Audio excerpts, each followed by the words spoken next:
If the topic of what was the best year for film ever comes up in a conversation, there's no denying that one of the biggest contenders for that win would be 1999.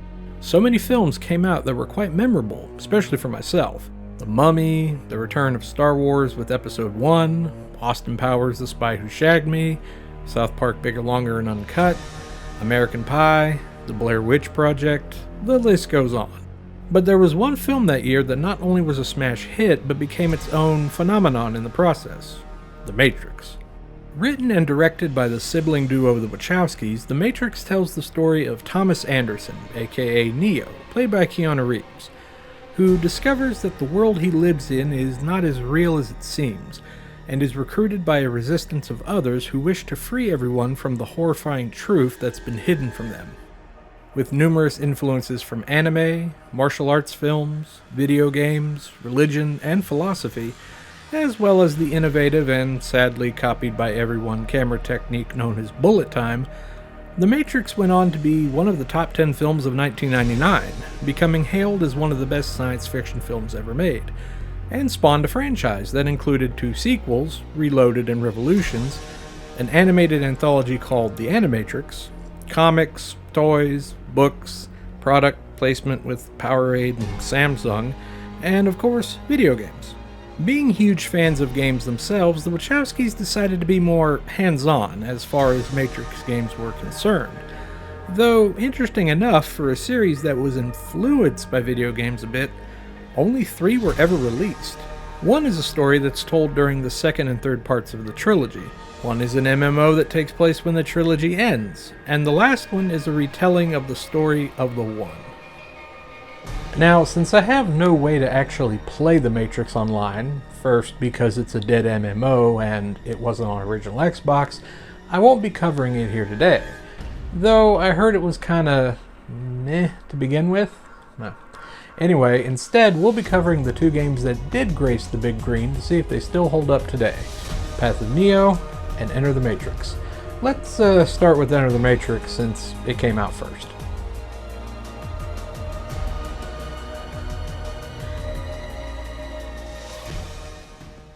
Serving as an in-betweequel for The Matrix Reloaded and Revolutions, Enter the Matrix puts you in the role of 2 characters, whom you can choose who to play as at the beginning of the game. Niobe, captain of the Logos, the fastest ship in the Resistance fleet, and her first mate, Ghost. Everything begins when they receive a package in the Matrix from the crew of the recently destroyed Osiris, which was seen in the Animatrix. The package turns out to be a message to the human city of Zion, warning them that the machines are coming to invade the city. What follows is Niobe and Ghost's part of the mission to stop the machines, a journey that will intertwine with Neo, Trinity, and Morpheus' mission.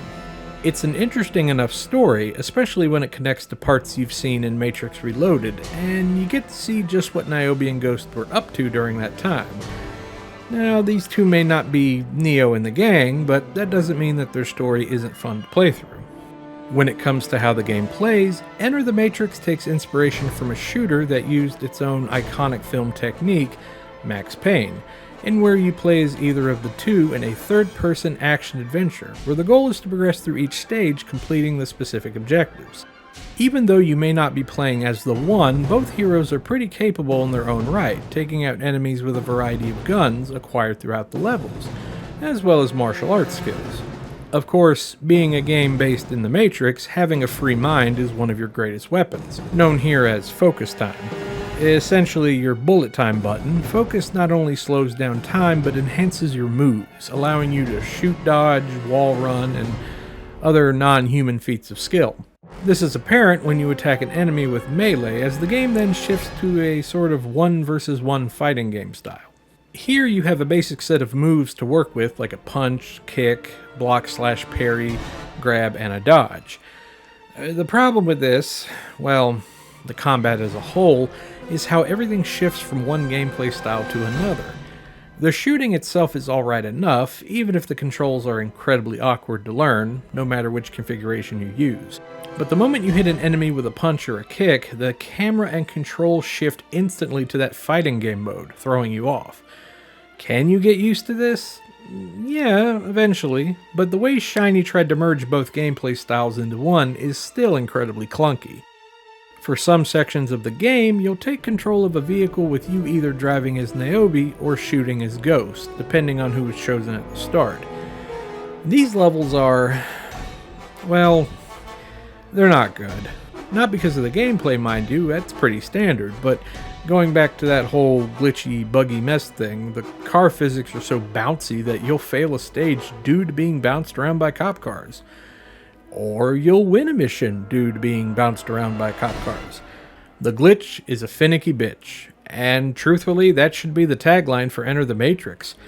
Anytime you're trying to attempt any type of epic Matrix-like feat, you're hindered by a buggy mess that makes you wonder if the developers did it intentionally because it was based on a series based in a computer simulation. Obviously, it's more than that, but at least there's one thing about Enter the Matrix gameplay that's pretty cool, and that's the hacking. When you enter the hacking minigame, it presents itself like an old DOS interface, where you explore the game by searching and decrypting the system to unlock bonus features like artwork, video and sound clips, cheats, inserting weapons into game levels, and bonus modes like a 2-player fighting mode. It's things like this that really make you feel like you're part of the Matrix world, if only for a small distraction. Now, despite the gameplay being buggy and feeling slightly unfinished, one thing that does fare a little better is the presentation. Visually, the characters look well enough to their film counterparts, even if their arms tend to look like they're being held together by strings and glue. Plus, some animations just look pretty goofy. Now, whether that's due to needing some polish on the game, or the devs meant for it to look that way is definitely up for debate. Also, I know that Keanu had this serious run in the first film, but when you translate it to a game, it looks pretty stupid. To help connect Enter the Matrix to the upcoming films at the time, the Wachowskis shot an hour's worth of film just for the game, using actors from the films, with Jada Pinkett Smith and Anthony Wong taking the lead as Niobe and Ghost respectively. Meanwhile, other familiar faces like Lawrence Fishburne as Morpheus and Hugo Weaving as Agent Smith do show up, though it's mostly footage from the films. Though they, as well as many of the film's cast, lend their voices to the actual game. As for the soundtrack, there are a few songs from the films, but the majority of the compositions are original to the game, and they sound just as you expect in a Matrix property. Or any techno-rock music from the early to mid-2000s, really. There's no getting around the fact that Enter the Matrix is a prime example of a rushed cash-in to a big film property, which is sad because there's a great premise here. Experiencing behind the scenes of what's going on to The Matrix Reloaded through the eyes of minor characters isn't a bad idea. Truthfully, if Shiny could have just finished the game and released it during the film's release on DVD, then it would have been a little more than passable. As it is, there's better third-person action games on the big screen to satiate that Matrix feel. Even though critics were divided on Enter the Matrix, it still sold pretty well, about 5 million copies across all units. And even though gamers enjoyed it well enough, there was one glaring problem they all seemed to agree on. They didn't want to play as a bunch of side characters. They wanted to be the one. They wanted to be Keanu. Well, thankfully, about 2 years later, the Wachowskis and Shiny seemed to agree, and thus, The Matrix: Path of Neo was released on the big screen. Is it better than Enter the Matrix? Well, when you're down, the only place you can go is up, right?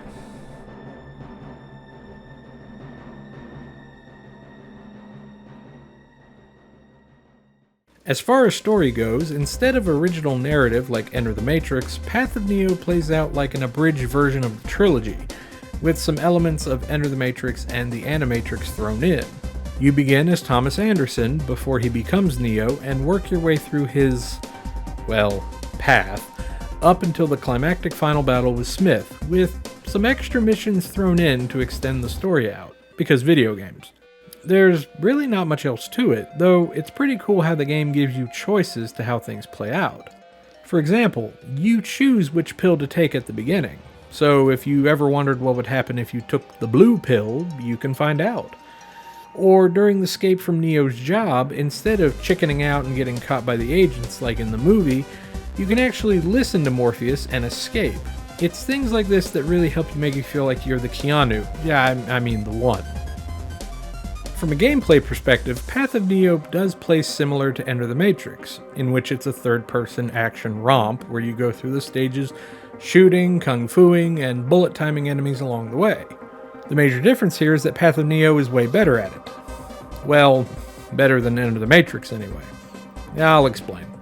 With Path of Neo, both combat styles are still accessible at the same time, but it's more refined. Instead of a punch and kick, you just have one attack, along with a dodge, jump, and grab, with the focus button amplifying your abilities. Since this is Neo's main way of attacking, the game is more focused on that, meaning that the camera is more forgiving, most of the time. All of your dodging and platforming skills are also easier to pull off than in Enter, as all you really need to do is hold the focus down and jump, dodge, or run, and you'll be wall running, flipping, and flying through the air in no time. Sadly, there's still some of that platforming glitchiness from Enter the Matrix, like trying to grab a ledge and instead doing air dances. It's just slightly less annoying. As for gunplay, it too gets an overhaul in the control department, but it's still not perfect. To pull out your guns, you click in the right stick to lock onto enemies and fire with the right trigger, with flicking the stick either left and right to switch targets.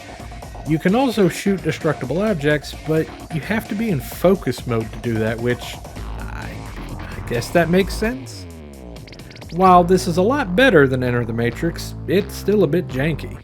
For starters, when you kill a locked-on enemy, the target will still be locked on until you switch enemies. That really makes no sense.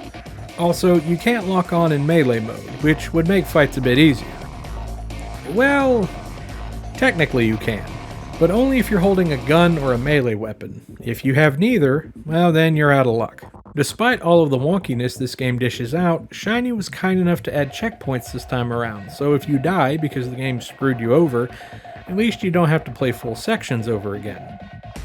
One thing I'll give kudos to Path of Neo though is watching him increase his abilities. As you progress, Neo will unlock his potential, which looks more like he's got some bad indigestion, and unlocks new abilities that increases his health and focus meters. After each stage, you can spend earned points to level up said skills to increase their damage. You can also buy abilities such as healing and revive, but these have to be repurchased after each stage. You can tell that Shiny had a little more time to work on Path of Neo, and it does show as it's a much more playable game than Enter the Matrix. Yet despite this, it still feels like a game that got rushed, even though there was no movie to tie it into, making it even more baffling. A perfect point is this boss fight with a witch. Yeah, a witch in the Matrix, go figure. Anyway, the glitches start to show really bad here, making what should be a challenging boss fight into more of a cheap pile of frustration. The only way I could progress through the game was to start a new game and play it on easy mode. Don't get me wrong, it's still a buggy mess and the enemies are still cheap, but with a lower damage output, I could at least have a chance to fight. This feeling of rushed development can also tie into the presentation as it's all over the place. Visually, the characters do look good enough, especially facial animations, though their movement animations do feel a little off, leading to not only clipping through clothes, but strange things like necks looking like they're about to twist 360 degrees. Maybe they're like that to allow the fluid martial art animations that they motion captured, but it still looks half-baked to a degree. Meanwhile, the levels are what you'd expect in a Matrix game. Bland and green, which is to say, well done for a Matrix game. I do give Shiny credit for the sections where Neo was learning all of his skills, fleshing out what was a 2-minute scene in the first movie, to having him train in a kung fu tournament, bamboo garden, Japanese haunted house, and Hong Kong City like straight out of a John Woo film. Plus, it's a neat touch to see objects flicker in and out of reality as if they're glitched. While Enter the Matrix had an hour worth of footage shot just for the game, in Path of Neo it's more of a mishmash of scenes from the films to narrate the story. Though in an odd choice, some scenes are done in the game's engine, a la the Lord of the Rings games, though here they're not as good. This also goes for the game's alternate ending, which I'm not going to spoil here. I will say this though, don't look it up online. If you're going to play this game, please experience it for yourself, as it's one of the most wackiest batshit things you'll probably see in a video game. If you can get through the glitchy, buggy mess to see it. Speaking of that, one thing I've noticed about Path of Neo, mostly the big green version, is that it runs kinda choppy in terms of frame rate, which is odd because I remember playing the PS2 version and it wasn't that bad. This is possibly due to the PS2 being the lead platform, though I truthfully don't know. But at the same time, this game did come out the same year as the Xbox 360. You know what, maybe Shiny would have been better off just developing it on there instead. Going on about the graphics, I almost forgot about the audio, and it's okay as well. Whereas Enter the Matrix had fantastic sound effects and music, Path of Neo's audio has the same feeling as everything else with the game. Rushed. Don't get me wrong, the music's alright, and it fits the Matrix experience, until it just cuts off during gameplay for no reason. The sound effects are also okay, they just feel lazy, in which they too just vanish for no reason. Meanwhile, the voice acting isn't as star-studded this time around, with sound-alikes, and I use that term loosely, taking the place of most of the cast. Andrew Bowen, who you may know from his stint on Mad TV and some wonderful games like Fox Hunt, the Saints Row games, and playing Johnny Cage in Mortal Kombat 10 and 11, takes the vocal reins for Keanu as Neo. Operator. Okay, I'm off the crazy train. Now where am I? Gotcha. You're in a subway station between... Oh crap, they've sealed off the area. What? Listen to me. The northbound trains have flatbed cars on them. Jump onto one of those cars as it speeds by... Great. Voiceover legend Jennifer Hale stands in for Carrie Ann Moss as Trinity. Trinity? What are you doing here? Exercise. This is not your fight. Looks tough. My sword will find you. Let's do it. And Christopher Corey Smith plays Agent Smith, which is normally played by Hugo Weaving. Mr. Anderson. You're becoming something of a nuisance, Mr. Anderson. Fortunately, this will be the last time. This building is completely sealed.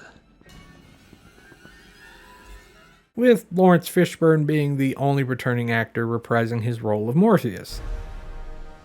You take the blue pill, the story ends. You wake up in your bed and believe whatever you want to believe. You take the red pill, you stay in Wonderland. And I show you how deep the rabbit hole goes. Granted, the original actors are in the game, though it's through archive footage, which can make hearing some of the voice acting a little jarring. I'm looking at you, Agent Smith. Overall, it's just kinda so-so, but, I mean, it could be worse. Goodbye, Mr. Anderson.